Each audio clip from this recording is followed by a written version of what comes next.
I used to be over 6 feet, but this is what happens when you get old.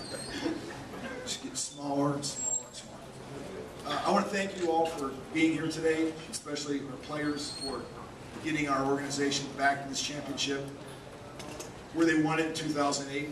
And when I first arrived in Philadelphia, there were some pictures of the 08 season, and I felt like that was important to keep those on the wall. And all the other ones that were about individual players and individual accomplishments, we took down. So I think the thing about, if you look at the Philadelphia Soul and you say, who are they? What did they do this year? It's never about me, it's about we. And this was a team that transitioned from literally players all over the country. Jacksonville, Jeff and Mishai in training camp, the Arizona guys, and we're still adding to that group with Fabrizio, our kicker. Obviously you guys heard the stories about Dallas and Philadelphia. You know, it's unbelievable. I mean, you could get guys that played on a team in Philadelphia and Dallas. You could actually put them together and have it work. And you know, it was special. It was really a fun group. I never worked a day this year. Every day was fun, and I enjoyed every moment of it. And I just thank those players because they're the ones that really made a difference in our season. Rather than getting into individual players and try to talk about, you know, the kind of season they had or whatever, I'd like to just talk about just overall groupings of our team and what my feelings and evaluation are as the season went on. We started the season here with New Orleans, the Voodoo, and had a game that went back and forth literally the whole game. We needed every point we could get because we only won by 1 point that night. And in fact, the last play of the game was the Voodoo attempting a field goal, which Brian Robinson, one of our defensive linemen, blocked. That's how we end up winning that game. So we went from that to, you know, progress through the season. There was a lot of different changes that were made, personnel-wise, philosophy, but, you know, we are who we are today. I think our defensive pass rush, because I'll start with the defense, being a defensive back, everybody thinks defensive backs are just blessed with skill, ability, and catching the ball and things like that. We've had some great defensive backs on the Soul this year.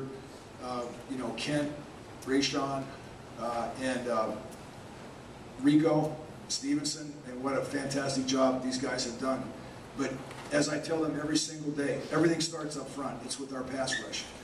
There's no doubt that our pass rush, it progressed as the season went on. We made some changes, we tweaked it a little bit, but wow, those guys really started to focus and hone in on the quarterback. Our linebackers, although we made some changes, there's been plenty of opportunities for our linebackers that kind of mix and play with each other in different games. You know, they've been consistent. They're the ones that make the calls all the time. You know, the linebacker group has been aggressive and tough and opportunistic. I talked a little bit about the secondary. I think Kent Richardson was named first team All-Arena.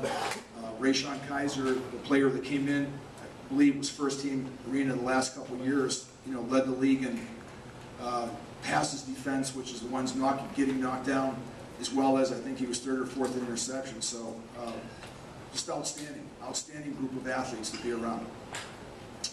On offense, it starts with the quarterback. I don't care what league you're in, NFL, AFL, UFL, NCAA, it's about the quarterback. And you don't know what harmless and helpless is until you don't have a quarterback.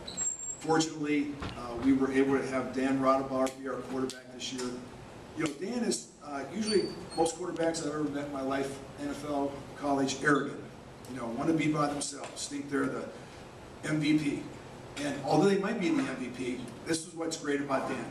Dan is just, you could not ask for a nicer guy. A greater teammate, guy who was going to be there every single day for you. In terms of his efficiency as a quarterback, get the ball out of his hands real fast, make quick decisions. You know, it's been explosive. You know, there's a reason why we're leading the league in points and rushing yards and things like that. It starts with the quarterback. So I give Dan just a whole bunch of credit. Sitting next to him is Derek Ross. Derek's been like a I'm trying to think what you were like, Derek. One of a kind. One of a kind. He's one of a kind because wherever he goes, he continues to set records and score touchdowns. And, you know, it's one thing in arena football, and I've been a coordinator and a head coach for a number of years. It's one thing to stop a team's passing game. You know, you scheme on their quarterback, how much he one step, 3-step, 5-step. Does he look to his right, left? You know, where does he feel comfortable? Where's his favorite receiver? And that's fine. You can do all that. But here's the problem. You put a running back into that equation, now you're in big trouble. Because there isn't one defensive back in this league that wants to tackle that guy over there. It's a headache. It's going to be painful. And so you can mix the running game with the passing game, you have something special. And I think that's what our offense is. It's, you don't know whether we're going to throw the ball or we're going to run the ball. And either way, it's probably not going to be good for most of the teams that we played against, defenses. Big guys in any league can cover up for little guys. Little guys cannot cover up for big guys, which brings me up to the offensive line. If you don't have an offensive line, then I don't care how talented your quarterback is, your receivers, your running back, it doesn't matter. It doesn't matter. And we've been fortunately blessed with a lot of great talent at offensive line this year.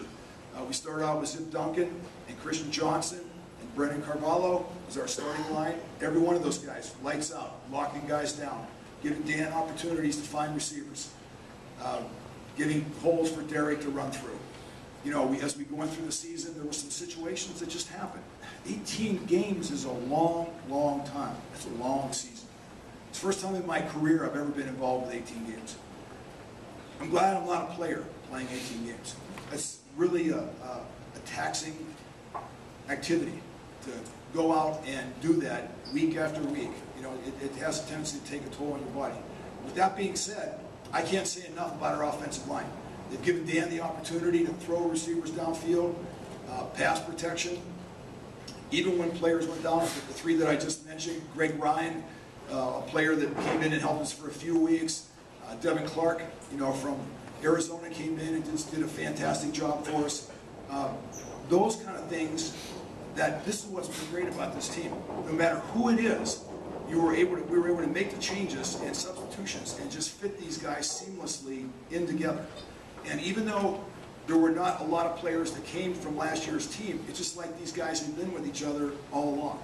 And so from a psychological as well as analytical standpoint on the field, you know, they're meshed really, really well. Talked about the quarterback. You know, the quarterback does need receivers to throw to. And the receiving core that we had this year, once again, you know, Larry Brackens with the unbelievable game that he had last week, and Donovan Morgan, you know, having been on the team from last year, you know, what an incredible athlete he is. Jeff Hewley, everybody knows about him from Jacksonville Sharks from last season, all the great things that he did. But Emery Salmons, it's one of those things that, of course, Tiger Jones was with our team the whole year with incredible statistics, now with the Eagles in training camp. But I look at players for what they can do for us on the field, and that's over half the equation. But if they're knuckleheads and they can't get along with anybody, then we probably can't have them on the team. What is great about the guys that I just described to you, wow, I would go anywhere with these guys. I mean, these guys are willing to go the extra mile, they'll sacrifice for each other, and make sure that they're there all the time. So, anyway, with that being said, I don't think I have to answer any questions, do I? No? Yeah. I do. You do. Right now? Yes, sir. So we'll open it up for questions. Right now. Right now. Questions? The players have the microphone in front of them, and then after we get done with the group session of questions, then we'll open it up for individual questions. We'll keep the team here. They're going to be here until 11:30.